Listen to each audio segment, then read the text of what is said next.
In this video, we want to talk briefly about mono, di, and triprotic acids. So mono, di, and tri, you should recognize as prefixes that we've used for naming before. Mono represents 1, di represents 2, and tri represents 3. The other piece here is the word protic. Now, protic should kind of sound like proton. If we remember, protons are positively charged. They have a mass of 1 AMU. We want to see how this is connected to acids and bases. And with the previous Bronsted-Lowry acid definition, we were always talking about H plus ion, the hydrogen ion. So let's think about how we can connect proton to the hydrogen ion.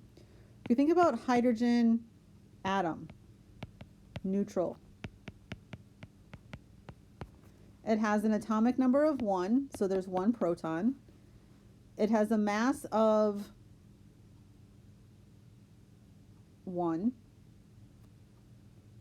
which means there's 0 neutrons because that mass comes from that proton.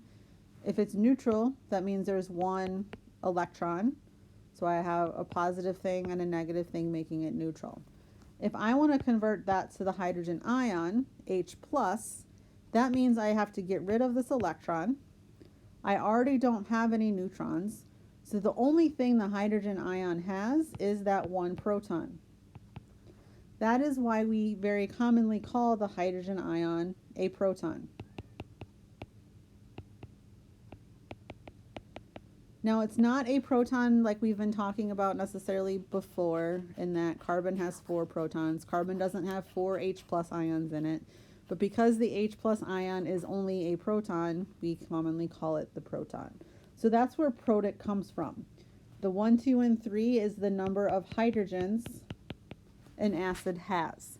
So if an acid has 1 acidic hydrogen, it's monoprotic. If it has 2 acidic hydrogens, it's diprotic. If it has 3, it's triprotic.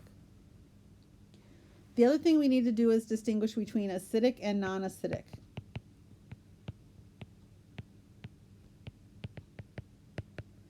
To be acidic, the hydrogens have to be on that electron withdrawing atom or electronegative atom. Non-acidic are hydrogens that are, for example, typically on carbon. Okay, so let's look at a couple examples. So we want to decide how many acidic and non-acidic hydrogens are in each of the following reactions. So we said acidic are on electronegative atoms.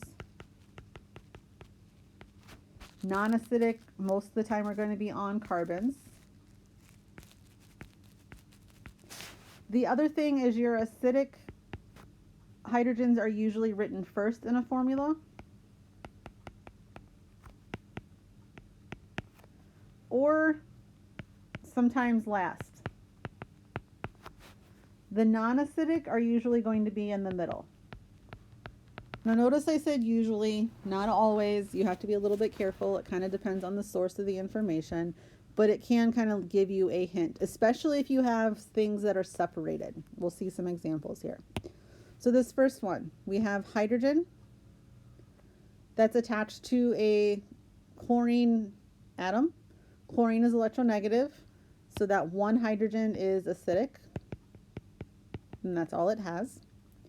If we look at the second example, we have 1 hydrogen that's written out first and 5 hydrogens that are in the middle. Now with the formula written this way, I actually don't really know what these hydrogens are attached to. So I do have to default back to the fact that I have 1 written first, separated from the other 5. So this is going to be 1 acidic and 5 non-acidic. Next example, again I have 3 separated from 5. So there are 3 acidic and 5 non-acidic. Last example, I have 3 hydrogens. These are attached to, they're actually attached to the oxygen, but whether it's oxygen or phosphorus, both are electronegative, more electronegative than hydrogen. So that makes this 3 acidic. So this first one is monoprotic, second one is monoprotic, and both of these third and fourth here are triprotic.